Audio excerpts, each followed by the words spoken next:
Virgo, welcome back. This is Crow Indigo Intuitive Tarot. This is your weekly read using the Line Strider Tarot this week, and we'll use a couple of the Fairies Oracle cards to finish off. I'll be reading from the book for those because I'm not as familiar with that deck and the meanings in there. And there's some great stuff in there, so I want to share it with you. This is a general reading for Virgo Sun, Moon, or Rising placements. So if it doesn't resonate with you, don't try to force the fit.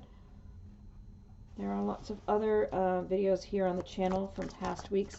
And when you see the message is much more important than when I recorded it, so perhaps your message is there. If not, there are lots of excellent readers on YouTube. And maybe one of them is picking up your energies this week, Virgo. Just want to see what we get here for you. The heater may come on. If it does, I apologize for the noise.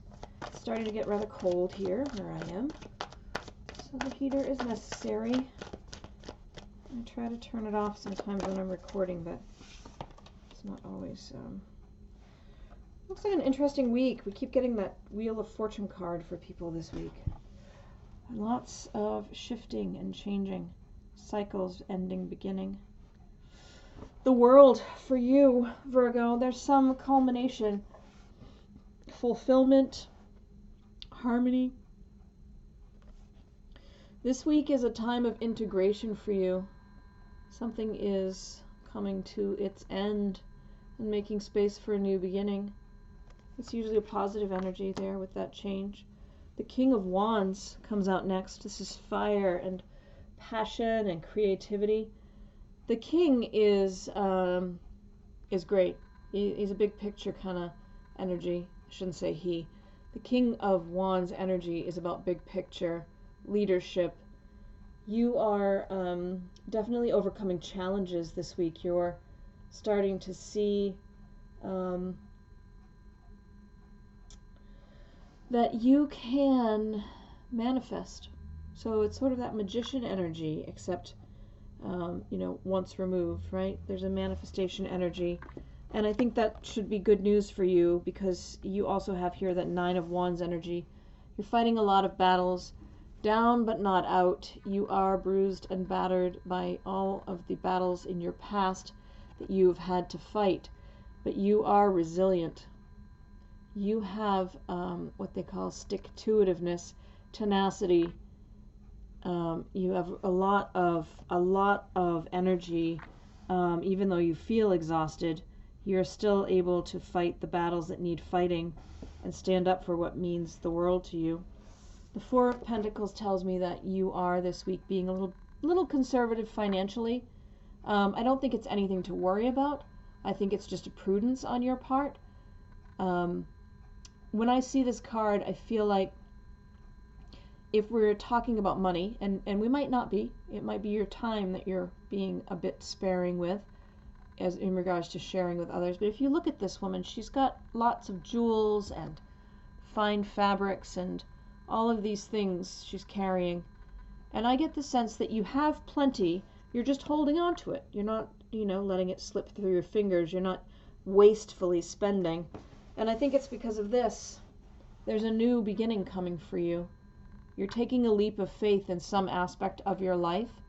And I would see this Four of Pentacles energy being you just preparing for this big shift, this new beginning.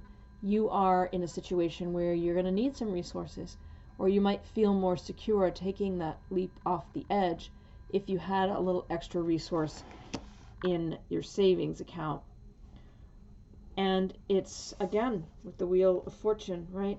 I was saying that world shows me that something is completing and there's a new cycle beginning.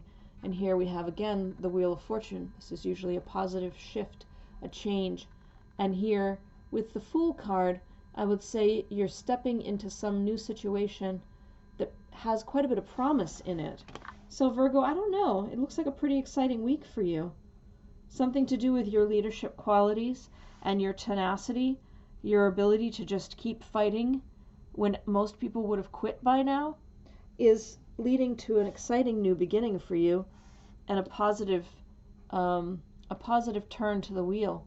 I think, you could be looking at a situation where things are quite comfortable soon, if not, immediately, but in the coming months, this slight financial conservation of resource will do you well as you're moving into this new unknown territory. I'm going to shuffle once through the Fairies Oracle. If nothing jumps, we'll take the top and bottom. Sorry, I always forget. I put my elbow on the table and then I shake the camera. You're very good to put up with me. All the umming and the rubbing my elbow against the table, making noises, the heater coming on. All right, we have Spirit Dancer, which is number 36. That number may be relevant to some of you. And on the bottom of the deck, we have the Fairy Godmother, number 25. Little creatures around her. Lovely. The art's quite interesting in this deck. I'll put links in the notes below in case you're interested in either of these decks. The 36 Spirit Dancer. Let's look at what we have there. Virgo. Self-expression, freedom, and exploration. Now is the time to focus and really concentrate on a project or process, especially one involving the creative arts. Spontaneity balanced by self-discipline will help us achieve our goals. Strive for elegance and simplicity. This is a time to bring out and share qualities that we have nurtured in private. Interesting. So maybe that's something to do with this new beginning. Maybe there's some creative skill or talent that you have and you're thinking about sharing it with the world. That's pretty exciting stuff. Number 25, the Fairy Godmother. I don't know, I've never read this one, but it sounds exciting.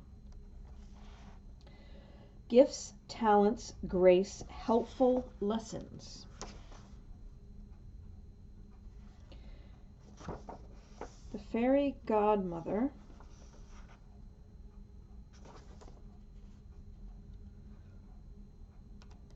offers last-minute rescues. When she turns up in our readings, good things may well be happening that we don't think we deserve, or that we do deserve but haven't thought to ask for. Almost imperceptibly, she teaches us about giving and receiving unconditionally, helping us to open our hearts to love and acceptance. She sometimes showers us with abundance. Keep an eye out for unexpected good fortune, especially when you thought you saw bad luck headed your way. Remember to say thank you by passing a kindness on to someone else. Practice a little fairy godmothering yourself and see how enjoyable it is. Part of the fun is to do this so that the recipient doesn't know where the gift came from. And I can say I've done that myself, given gifts to people and not explained where they came from. And it does feel great because you know that it is always preferable to give. The thing we all have a harder time with, I think, is learning how to receive. That's a lesson I'm still working on myself. But the giving part, it does feel great, and I get the sense that you are already aware of that you are, at this time, the beneficiary of the giving. Could feel pretty great, Virgo. So I hope that this has been useful for you. Thank you for letting me read for you. It is always my pleasure and my honor to do so. And thank you to those of you that have subscribed. We're up around 167 subscribers now, which is just a phenomenally large number compared to what I was expecting. I know it's nothing compared to some of these YouTube presenters, but for me it's pretty amazing. And it means a lot to me. So thank you for that.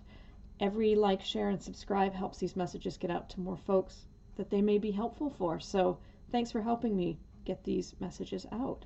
If you haven't subscribed, please consider doing so. We would love to have you be part of our tribe here, Crow Indigo Intuitive Tarot.